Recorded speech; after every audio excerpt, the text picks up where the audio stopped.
Assalamualaikum warahmatullahi wabarakatuh. Selamat malam Pak dosen dan rekan-rekan semuanya. Nama saya Dwi Astuti. Di sini saya mau menyampaikan tentang lembaga keuangan. Overview dari lembaga keuangan. Lembaga keuangan adalah lembaga yang memiliki kegiatan dalam sektor jasa keuangan, baik itu di sektor perbankan, pasar modal, dan sektor jasa keuangan non-bank seperti asuransi, dana pensiun, lembaga pembiayaan, dan lembaga jasa keuangan lainnya. Lembaga-lembaga ini menjual jasa keuangannya untuk memperoleh keuntungan, sehingga disebut lembaga keuangan. Secara garis besar, lembaga keuangan dibagi menjadi 3, yaitu perbankan, pasar modal, dan IKNB, yaitu industri keuangan non-bank.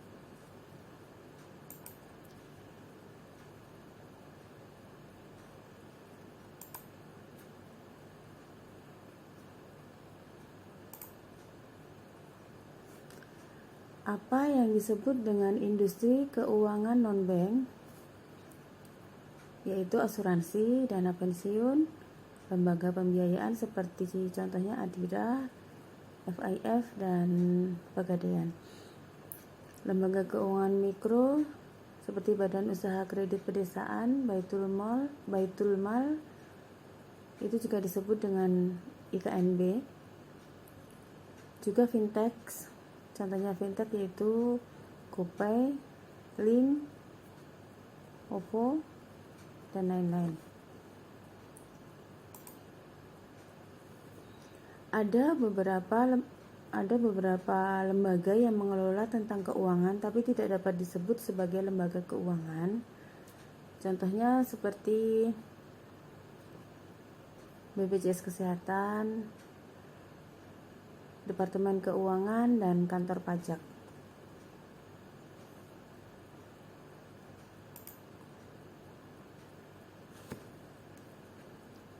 Dan kenapa lembaga disebut sebagai lembaga keuangan? Lembaga keuangan disebut sebagai lembaga keuangan karena dia menghimpun dana dari masyarakat, dan dana itu dipergunakan untuk memperoleh keuntungan. Contohnya seperti perbankan itu mengumpulkan dana dari masyarakat, sehingga dana yang ada di masyarakat ditarik, ditabung, dan kemudian diputar lagi, misalnya diberikan ke masyarakat sebagai bentuk pinjaman, dan nanti ada bunga di situ untuk keuntungan bank. Ada juga seperti pasar modal. Pasar modal itu akan menarik dana dari masyarakat karena mungkin masyarakat akan berinvestasi.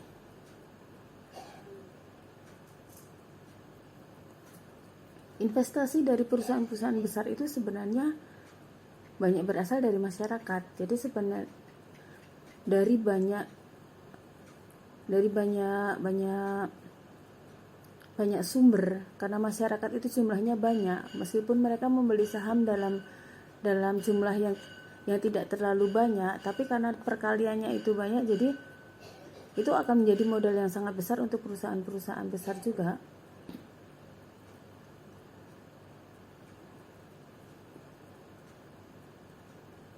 Karena masyarakat membeli saham, sehingga dari pasar modal itu pun juga akan mendapatkan fee atau komisi. Jadi dia sebagai perantara, pasar modal itu sebagai perantara antara masyarakat yang mau membeli saham dengan perusahaan yang memiliki saham. Nah, pasar modal itu dapat memiliki fee dan komisi.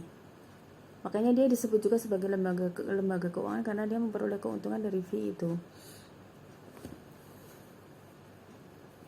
Perusahaan asuransi juga disebut sebagai lembaga keuangan karena di awal nasabah akan membayarkan premi. Dia akan mengumpulkan dana dari masyarakat dari nasabah berupa premi sehingga perusahaan itu bisa berjalan dengan baik. Karena dari dana yang dikumpulkan itu, perusahaan asuransi bisa membiayai misalnya ada klaim-klaim kerusakan atau kehilangan atau kerugian-kerugian yang lainnya yang harus dibayarkan oleh perusahaan asuransi. Ada suatu misalnya Kementerian Keuangan ya. Kementerian Keuangan itu tidak bisa disebut sebagai lembaga keuangan karena meskipun Kementerian Keuangan itu mengelola uang, tapi Kementerian Keuangan itu bukan satu perusahaan dan Kementerian Keuangan tidak mencari keuntungan. Kementerian Keuangan itu mengelola keuangan sebagai kewajiban dari negara.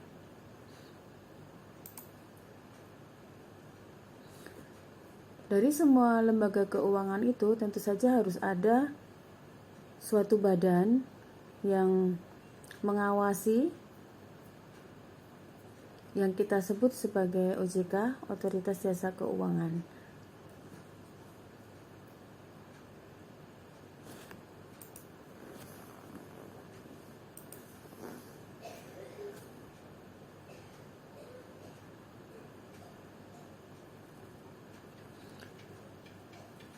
OJK atau Otoritas Jasa Keuangan adalah lembaga negara yang dibentuk berdasarkan Undang-Undang Nomor 21 Tahun 2011 yang berfungsi menyelenggarakan sistem pengaturan dan pengawasan yang terintegrasi terhadap keseluruhan kegiatan di dalam sektor jasa keuangan baik di sektor perbankan, pasar modal, dan sektor keuangan non-bank seperti asuransi, dana pensiun, dan lembaga pembiayaan dan lembaga jasa keuangan yang lain. Kenapa dibentuk OJK? Karena tujuannya OJK itu adalah agar keseluruhan kegiatan di dalam sektor jasa keuangan diselenggarakan secara teratur, adil, transparan, akuntabel, dan mampu mewujudkan sistem keuangan yang tumbuh secara berkelanjutan dan stabil, serta mampu melindungi kepentingan konsumen maupun masyarakat.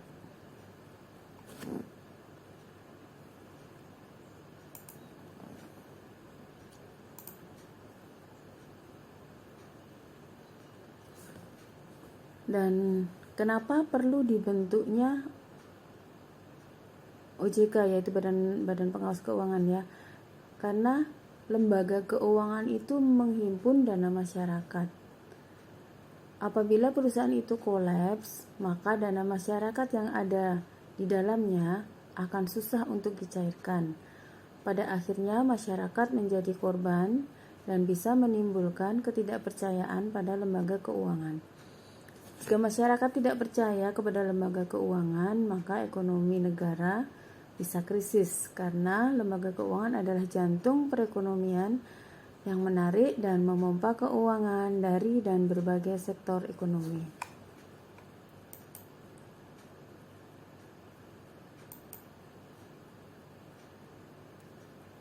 Terdiri dari apa sajakah lembaga keuangan? Lembaga keuangan terdiri dari dua hal, yaitu perbankan dan non-perbankan.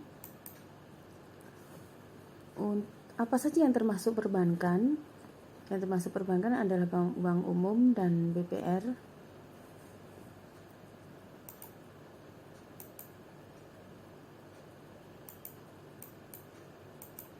Bank umum, BPR, bank konvensional, bank syariah, semuanya termasuk perbankan. Sedangkan untuk lembaga keuangan non-perbankan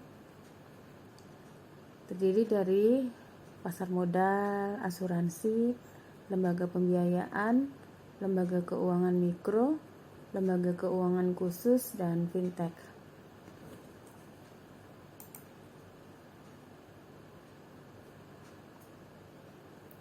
Ada beberapa lembaga keuangan di pasar modal, yaitu perusahaan efek, KSEI, KPEI, dan BEI.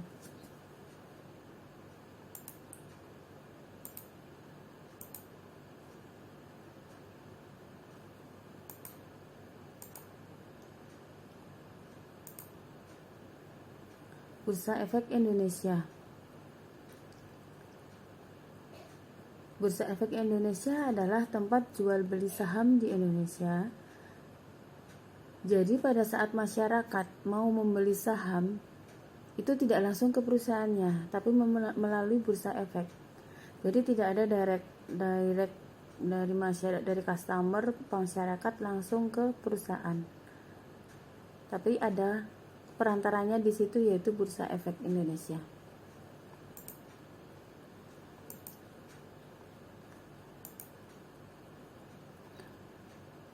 Bursa adalah tempat berlangsungnya transaksi jual beli saham di Indonesia, sedangkan yang melakukan kegiatan di situ adalah perusahaan efek dan masyarakat yang akan membeli saham.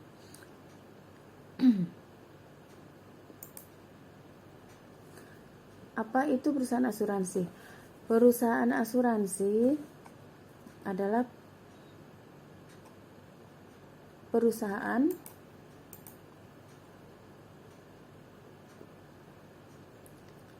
asuransi adalah perjanjian antara perusahaan asuransi dan pemegang polis yang menjadi dasar penerimaan oleh perusahaan asuransi sebagai imbalan.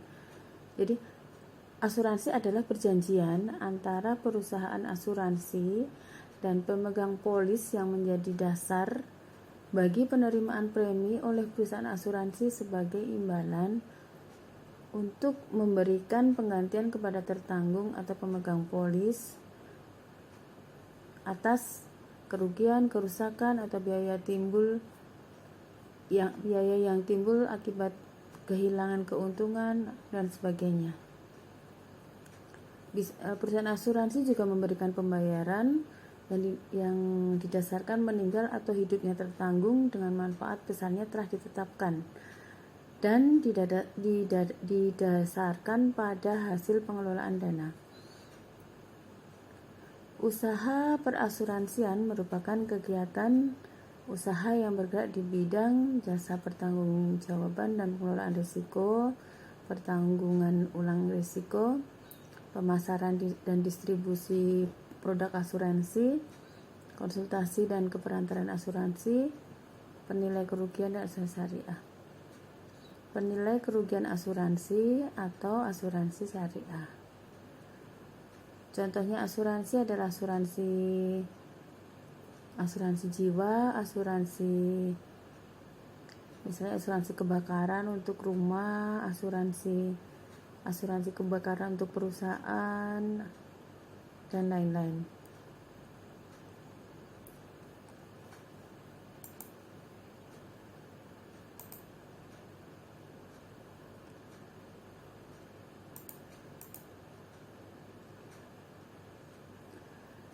Lembaga Keuangan Mikro.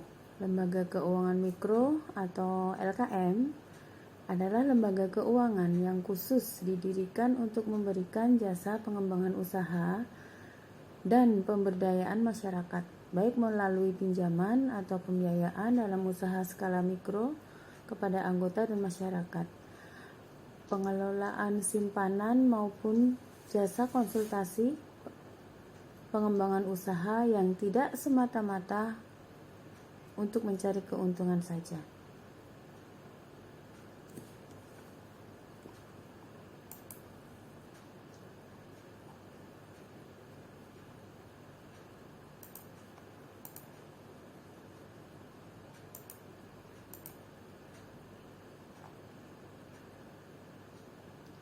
Lembaga keuangan khusus. Lembaga keuangan khusus terdiri dari beberapa lembaga atau perusahaan yang dibentuk atau didirikan untuk melaksanakan tugas dan fungsi yang bersifat khusus. Umumnya berkaitan dengan upaya mendukung program pemerintah bagi kesejahteraan masyarakat. Lembaga keuntungan khusus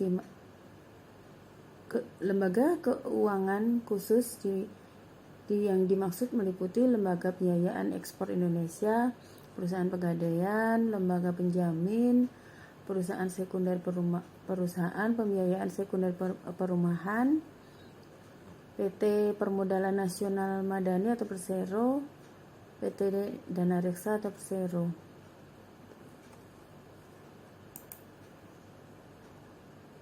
Yang terakhir adalah fintech. Apa itu fintech?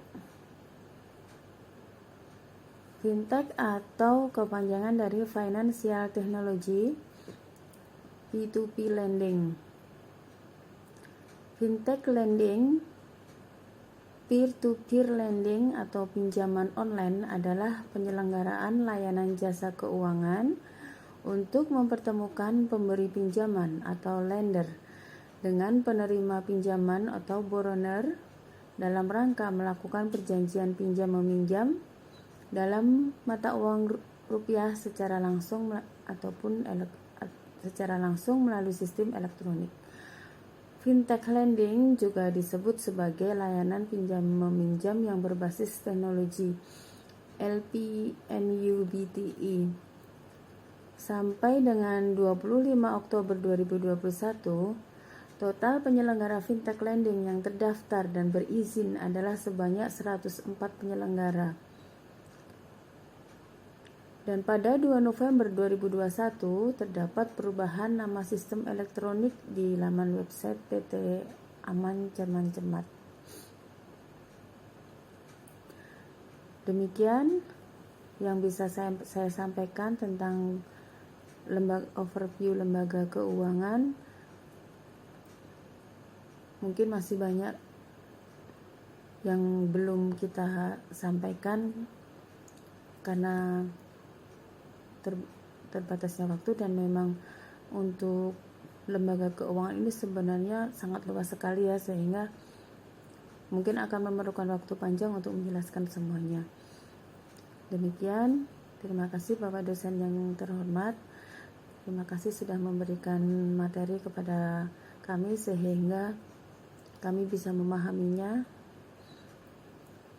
step by step, meskipun belum semuanya bisa kita pahami, tapi sudah mulai kita pahami sedikit demi sedikit.